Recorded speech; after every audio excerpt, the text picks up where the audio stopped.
નમસ્કાર મિત્રો, સ્વાગત છે તમારું અમારી ટચ ગુજરાતી યુટ્યુબ ચેનલ પર। તો મિત્રો, આજે આપણે વાત કરવાના છીએ આનંદના સમાચાર તમને આપવાના છે, અને એ છે જો તમારી ડ્રાઇવિંગ લાયસન્સની ઉંમર થઈ ગઈ છે અથવા તો તમારા સંતાનોની ડ્રાઇવિંગ લાયસન્સની ઉંમર થઈ ગઈ છે, લર્નિંગ લાયસન્સ લેવાનું છે, તો હવે આરટીઓના ધક્કા નહીં ખાવા પડે। જી હા, હવે ઘરે બેઠા આ લર્નિંગ લાયસન્સ નીકળી શકશે।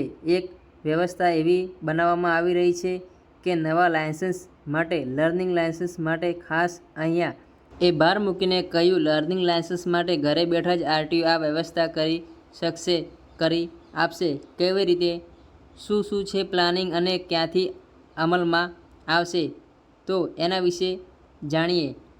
તારીખ 7 એટલે કે હવે પછીના સોમવારથી આ અંગેની કામગીરી છે તે શરૂ થશે। પ્રાથમિક તબક્કે બંને એટલે કે ઘરે બેઠા ઓનલાઈન અને જે સેન્ટર ઉપર જઈને એટલે કે આરટીઓ અને પોલિટેકનિક પર જઈને લર્નિંગ લાયસન્સ જે અત્યાર સુધી મળતા હતા એ પ્રકારની પ્રક્રિયા પણ શરૂ થશે।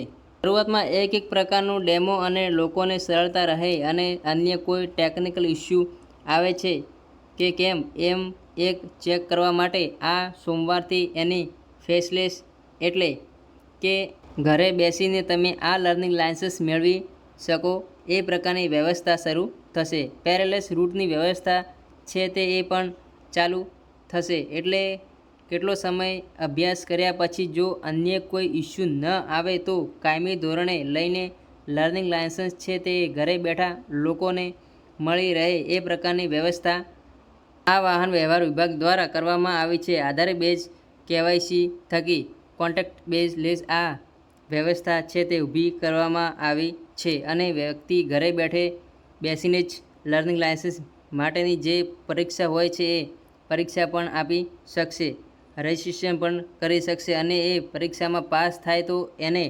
લર્નિંગ લાયસન્સ જે ઇસ્યુ થાય છે એ થશે। એટલે લોકોને આરટીઓ અથવા તો એ પોલિટેકનિકમાં ધક્કા જે ખાવા પડતા હતા સમય લઈને એ હવે બંધ થાય એ પ્રકારના સ્થિતિ આ નિર્ણયથી લાગી રહી છે। કેટલાક સમય અભ્યાસ કરે અને કાયમી ધોરણે એનો અમલ કરવામાં આવશે।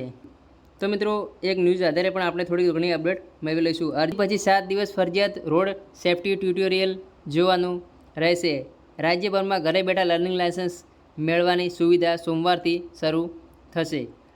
16 થી 18 વર્ષના અરજદારને વાલીનું સંમતિપત્ર અપલોડ કરવાનું રહેશે। જે વાલીનું સંમતિપત્ર છે તે અપલોડ કરવાનું રહેશે, જેની ઉંમર 16 થી 18 વર્ષની હોય એમના માટે। અમદાવાદમાં સહિત રાજ્યભરમાં હવે ઘરે બેઠા લર્નિંગ લાયસન્સ મેળવવાની સુવિધા સોમવારથી શરૂ થશે। સૌથી પહેલાં લોકોએ પરિવહન પોર્ટલ ઉપર જઈને કયા માધ્યમથી લાયસન્સ લેવું છે તેની પસંદગી કરવાની રહેશે, જેમાં ઓનલાઈન લર્નિંગ લાયસન્સ મેળવનાર લોકોએ અરજી કર્યાના 7 દિવસની અંદર પોર્ટલ પર ફરજિયાતપણે રોડ સેફ્ટી ટ્યુટોરિયલ જોવાનું રહેશે, જે પરિવહન પોર્ટલ પર જ મળી જશે। ટ્યુટોરિયલ જોયા બાદ લર્નિંગ લાયસન્સ ટેસ્ટ પેન્ડિંગમાં રહેશે, ત્યારબાદ તેના માટેની પરીક્ષા આપી શકાશે। પરીક્ષા આપવા માટે અરજદારોનો આધાર નંબર સાથે મોબાઈલ નંબર લિંક હોવો ફરજિયાત છે। ઓટીપી આપશે, એના પછી આધારે ઓનલાઈન ટેસ્ટ આપી શકાશે। જે આધાર કાર્ડના ઓટીપી પડશે ત્યાર પછી તમે ઓનલાઈન ટેસ્ટ આપી શકશો। આધાર કાર્ડના જે વિગતો હશે તે વિગતો એડિટ કરી શકાશે નહીં, તે સિવાયની વિગતો એડિટ કરી શકાશે। જે આધાર કાર્ડની જે વિગત છે તેને એડિટ કરી શકાશે ને તે સિવાયની બધી વિગત છે એડિટ કરી શકાશે। આ ઉપરાંતમાં 16 થી 18 વર્ષના અરજદારોને અરજી કરવી હોય તો તેઓને વાલીનું કન્સેન્ટ ફોર્મ તેમની સહી સાથે અપલોડ કરવાનું રહેશે। જો કે દિવ્યાંગ ઉમેદવારો હોય અને ઓનલાઈન માધ્યમથી લર્નિંગ લાયસન્સ મેળવી શકશે નહીં, તેમને કચેરી ખાતે આવીને લર્નિંગ લાયસન્સ મેળવવાનું રહેશે।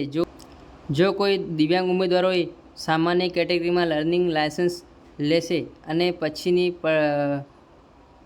પકડાશે તો લાયસન્સ રદ કરવા સુધીની કાર્યવાહી પણ કરી શકાશે। તો મિત્રો, જે દિવ્યાંગ ઉમેદવારો છે તેમને કચેરી ખાતેથી આ લાયસન્સ જે છે મેળવી શકશે। ઉમેદવારો છે લર્નિંગ લાયસન્સ માટે જે પકડાશે તો એને રદ કરવાની જે સુવિધા કાર્યવાહી પણ કરી શકાશે. તો ફરી મળીશું નવા વિડીયો સાથે. જય હિન્દ, જય ભારત, જય વંદે માતરમ. અને હા મિત્રો, અમારી યુટ્યુબ ચેનલને સબસ્ક્રાઈબ કરવાનું ના ભૂલતા. ફરી મળીશું.